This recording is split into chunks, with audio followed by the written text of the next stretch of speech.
আমরা একজন রিলেশন করতাম, তারপর কোনো না কোনো ছলে বলে কৌশলে ভালোবাসার দোহাই দিয়া মেয়েদের রুম ডেটে ডাকতাম। তো প্রথম প্রথম মেয়েরা রাজি হইতো না, কিন্তু এক পর্যায়ে আমারে ভালোবাসে বিদায় আমার প্রতি তার একটা বিশ্বাস চাহিদা, আছে। বিশ্বাস সবকিছু আছে বলে যে না এক সময় তো সে আমাকে বিয়ে করবেই, তো যেটা পরে করব সেটা আগে করলে প্রবলেম কই, মানে এই বিষয়টা আমি তারে কনভিন্স করতাম। কনভিন্স করার পর সে আমার প্রতি একটু পজিটিভ বিশ্বাসী হতো। হয়ে? তখন এভাবেই আমরা শুরু করি। তো আমরা একজন রুম ডেটে গেলে আমাদের প্ল্যান ছিল এটা যে আমরা যখন রুম ডেটের যাব, তো মাঝখানবর্তী অবস্থায় তখন আমার বন্ধুরা যে রুমে আমরা রুম ডেটে যাব তখন তারা হানা দিবে, অথচ মেয়েটা জানতো না যে আমাদেরই প্ল্যান ছিল বিষয়টা। তো এইভাবে আমাদের শুরুটা ছিল। তো আমরা যে মেয়েটাকে রুম ডেটে আনতাম, তো আমার এক প্রকার হাত পা বেঁধে রাখতো, আমার সামনে সবকিছু করতো। এরকম করে আমরা এক একজনের গার্লফ্রেন্ডে আনতাম। বিষয়টা খুবই খারাপ, কিন্তু তখন তো বুঝতাম না, তখন একটা মোহের মধ্যে ছিলাম। এখন বুঝতেছি। তারপর এভাবে চলতে থাকে। তো একদিন আমি নিলাম, একদিন আমার বন্ধু নিল, আরেকদিন এভাবে একজন একজন করে নিত। আমাদের একটা বন্ধু ছিল তখন, বিষয়টা আমাদের এখন বিষয়টা যেটা আমরা প্ল্যান ছিল, কিন্তু আমাদের ধারণাটা এটা সত্যি একটা ঘটনার মধ্যে হয়েছিল। সে ঘুরতে গেছিল মেয়েটাকে নিয়ে, তো একটু রাত হয়ে গেছিল। তখন কিছু লোক ছিল যারা নেশা টেশা করতো, তাদের সামনে দিয়ে হাইটা আসার পর, বাই দ্য ওয়ে, আপনারা কি ড্রাগ নেন? না আমরা ড্রাগ না, জাস্ট স্মোক। স্মোক করেন, ওকে। স্মোক। তো হাঁটার পথে ওই যে কি বলে তাদেরকে, খারাপ লোকরা, আমাদের ধারণাটা এখান থেকে আসে, খারাপ লোকরা ধৈরা মেয়েটাকে একটু নষ্ট করার চেষ্টা করে, যদিও তখনকার পরিস্থিতি সময়ে পারিনি, কিন্তু অনেকটা করে ফেলছিল। যদি মানুষ না আসতো তখন কি হতো আল্লাহ জানে। কিন্তু তখন থেকেই যে ওই বিষয়টা যে আসলে আমরাও পারি। আমার মাথার রগটা একটু টেরা ছিল, কারণ আমি আগে একটা ছ্যাঁকা খাইছি। ওই ছ্যাঁকা খাওয়ার কারণে তো আমি এখান থেকে খারাপ হওয়ার সিদ্ধান্ত। আমার বন্ধুরা এইদিকে যাইতে চায় নাই। আমি একটা তারপর বিষয় আস্তে- বুঝি না, আমি একটু থামাচ্ছি আপনাকে, একটা বিষয় বুঝি না। প্রথমত এখন প্রেমে পড়া খুব আর্লি শুরু হয়ে গেছে। জি, প্রাইমারি স্কুলে, হাই স্কুলেই প্রচুর প্রেমে পড়াপড়ি শুরু হচ্ছে। ওকে, সময় বদলেছে, হতেই পারে। কিন্তু প্রেমে পড়ার পর, ছ্যাঁকা খাওয়ার পর সবাই নষ্ট হয়ে যাওয়ার সিদ্ধান্ত কেন নেয়?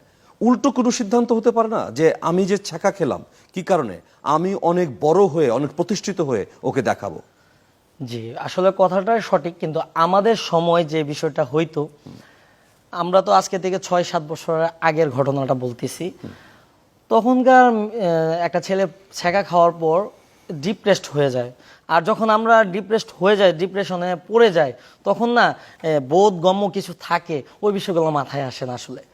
সেই জন্য আসলে আমার ধারণা আমরা নষ্ট হওয়াটা, কিন্তু নষ্ট হওয়ার পিছনেও আবার ভালো হওয়ার একটা কারণ থাকে। তো সেটাই আমার মাঝে ঘটছিল আর কি। তো তখন যে বলতেছিলাম, আমরা এই গ্যাংটা চালাইতেছি এভাবে সবার গার্লফ্রেন্ড হয়ে গেছে, অলমোস্ট সবাই গার্লফ্রেন্ডে নিয়ে আমরা গ্যাং রেপ করলাম। তারপরেও মনে করেন যে এখন তো আমাদের এটা একটা নেশা হয়ে গেছে যে করতে হবে। তো তখনকার পরিস্থিতি, যখন আমরা কোনো মেয়ে পাচ্ছিলাম না রিলেশন করার জন্য, কিন্তু আমাদের মাথা অন্যরকম হয়ে গেছিল। আসলে একটা চাহিদা আমাদের মাঝে তৈরি হয়েছিল, কারণ একটা মানুষ যখন এই চাহিদাটা কখনো যারা রেপ করে বা যারা মেয়েদের সাথে মেলামেশা করে, যখন এই জিনিসটা পায় না, চাহিদাটা পায় না, তখন তাদের এত একটা নেশা হয় না। কিন্তু যারা পেয়ে গেছে অলরেডি, 5-6 জন মেয়ের ছোঁয়া পেয়ে গেছে, তাদের এই জায়গা থেকে থামানোটা খুবই কঠিন।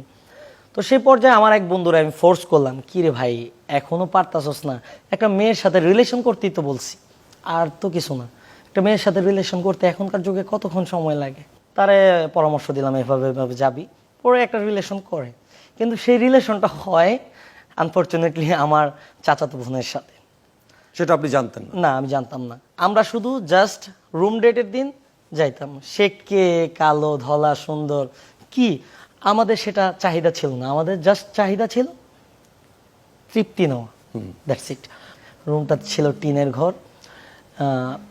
আপনারা যদি গ্রামে যান তাহলে দেখতে পাবেন মেশিন ঘর নামে একটা ইয়ে আছে, যে পাম্প, ওয়াটার পাম্প। ওয়াটার পাম্পের রুম ছিল। তো ওইখানে একটা মেয়ে যদি চিৎকার করে মরে যায় তাও কেউ বাঁচাতে আসবে না রাতের বেলা। তো সময়টা ছিল 8টা কি 9টা। তো মেয়েটা ঘুমের ঘর থেকে উঠে গেছে, অনেক প্রলোভন দেখায় আনছে। আমি যখন গেলাম তখন আমি বুঝতে পারি নাই, আমি অলমোস্ট শুরু করবো, অন্ধকার ছিল, অলমোস্ট শুরু করবো, কেন জানি আমার হাতে থেকে মোবাইলটা টিপ দিলাম বাজে কয়টা দেখার জন্য। তো তারা করতে করতে সময়টা হয়ে গেছিল প্রায় 10টা। তখন আমি বাজে কয়টা দেখতে গিয়া হঠাৎ করে চেহারার মধ্যে আলোটা লাগলো, আমার যেন ভিতরে কেমন করে উঠছে যে আমি কই দেখছি, কে কাকে কি করতেছি। পরে আমি পুরো লাইটটা জ্বালায় তার মুখটা দেখলাম, আর তার মুখে আলোটা ধরার পর রিফ্লেকশনে যে আলোটা আমার মুখে আসছে, যখন দেখলো আমাকে বলল, ভাই তুই।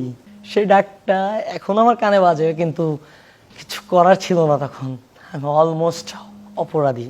তখনকার আমি একটু ছটকে গিয়ে বেড়ার মধ্যে যায় ধাক্কা খাইলাম, কি করতেছি। সে আর পারলো না, সে এতদিন যা হয়েছিল, এতক্ষণ যা হয়েছিল সেটা মুখ বুজে সহ্য করতো, কিন্তু আমার সামনে তো তার প্রতিদিন দেখা হয়। আমার ধারণা এটাই, সেজন্য পাশেই ছিল মেন সুইচের বোর্ড পিছনে, আর এখানে ছোট্ট একটা চকি, বাঁশের চকি দিয়ে খাট বানানো ছিল। এই খাট বানানো ছিল, আর সেটার মধ্যে সে কি করবে বুঝতেছে না, মাথা মুথা আওলায় গেছে, হঠাৎ করে যায় ওইখানে হাত মারছে। তখন নর্মালি কারেন্টে লাগলে আমরা দেখি যে সে ছিটকে পড়ে আসে, কিন্তু সে ছিটকেল না, স্থির হয়ে রইল। আমিও স্থির, অলমোস্ট অনেকক্ষণ দাঁড়ায় রইছি।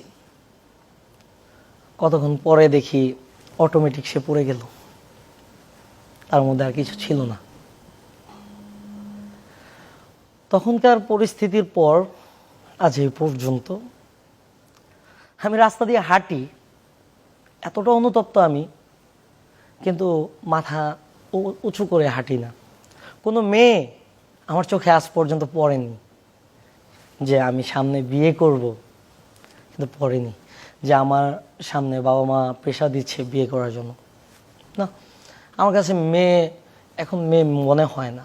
ওই কাজগুলো করার পর খুবই অনুতপ্ত ফিল হয়, তখন থেকে ছেড়ে দেই। আর ওইখানে বিষয়টা ধামাচাপা হয়ে যায় কোনো না কোনো বিষয়ে। ওইখানে যে রেপ হয়েছে এই বিষয়টাও বোঝা যায় না, কারণ গ্রামের বাড়ি ছিল, এতটা ইনকোয়ারি ছিল না। কোনো কারণে গেছে, কারেন্টে লেগে মারা গেছে, এরকম হয়ে বিষয়টা ধামাচাপা হয়ে যায়। তারপর থেকে আজ পর্যন্ত পড়াশোনা করতেছি সব কিছু, কিন্তু কাউরে বলতেও পারি না, ভিতরের কষ্টটা শুনতেও পারি না। তারপরে দেখলাম আপনাদের 2-1টা শো দেখার পর আমার মনে হলো যে আমার শোটাও মানুষের সাথে শেয়ার করা উচিত, এখান থেকে মানুষ একটু তো শিক্ষা নিতে পারবে।